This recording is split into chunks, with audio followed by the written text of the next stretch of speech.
Hello everyone, welcome back to my channel. मैंने तो अपना पेन उठा लिया, आपकी बारी है। अभी ये जो क्वेश्चन है ये भी आपका ऑल इंडिया टेस्ट सीरीज में पूछा गया है, यानी एक अच्छा क्वेश्चन बन जाता है। और ये चैप्टर है, इस चैप्टर का नाम है अल्टरनेटिंग करंट। तो आइए इस क्वेश्चन को सॉल्व करते हैं।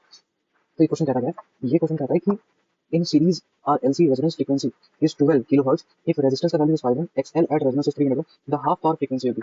मतलब कि हाफ पावर फ्रीक्वेंसी पूछ रहा है। क्या पूछ रहा है? हाफ पावर फ्रीक्वेंसी, यानी जो भी आंसर आएगा वो हर्ट्ज नहीं आएगा। ठीक है, तो ये आपको अगर याद नहीं है तो मैं आपको याद दिलाता हूँ। ये अगर हम बनाते हैं वाई एक्सिस हो गया, एक्स एक्सिस हो गया, तो ये हो गया वाई, ये हो गया एक्स एक्सिस, ये था आपका करंट और यहाँ पे आपका था फ्रीक्वेंसी। ठीक है, और इसका जो ग्राफ है वो कुछ ऐसा था, कुछ ऐसा था। यहाँ पे क्या था? यहाँ आपका था करंट, क्या था? मैक्सिमम था। और जब करंट मैक्सिमम था तब एफ आर था, मतलब रेजोनेंस फ्रीक्वेंसी था। और एक होता हाफ पावर फ्रीक्वेंसी। तो हाफ पावर फ्रीक्वेंसी पे जो करंट की वैल्यू होती है वो होती है I max upon root two, मतलब I max upon root two.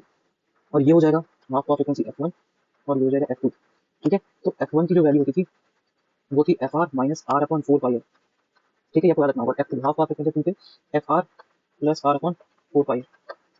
और अपने को क्वेश्चन में क्या गिवन है? नहीं, अपने को जो क्वेश्चन में गिवन है वो ये गिवन है कि रेजिस्टेंस की जो वैल्यू है वो है 5 ओम और एक्सएल की जो वैल्यू है वो है 300 ओम। ठीक है, और ओमेगा कुछ गिवन है हाँ, और एफआर की जो वैल्यू है वो है 12 किलो हर्ट्ज। तो इसको सॉल्व करते हैं। तो एक्सएल को हम लिख सकते हैं omega L is equal to 300 ohm. ठीक है,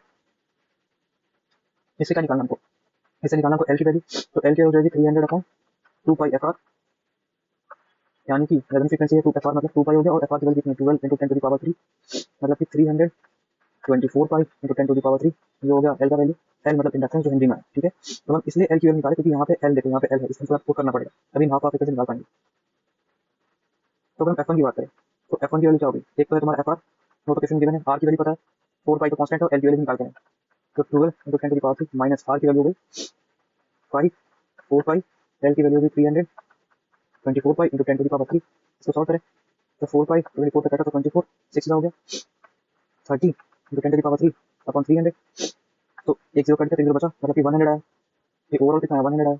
और ये कितना है? 12 इंटू 10 टू द पावर 3, मतलब कि 12 0 0 माइनस 100। इसको सॉल्व करो, कितना आएगा देखो, 0 0 9 1 तो आ गया 11900 हर्ट्ज। तो एक हाफ पावर फ्रीक्वेंसी की जो वैल्यू होगी 1190 हर्ट्ज। ठीक है, तो अब दूसरे में क्या है? दूसरे में तुम्हारा f two is equal to f r plus r upon 4 pi eight. तो अब उसको पुट करोगे तो जो वैल्यू आएगी सेकंड केस में हो जाएगी 1210 0 हर्ट्ज। तो ये हो गया वैल्यू।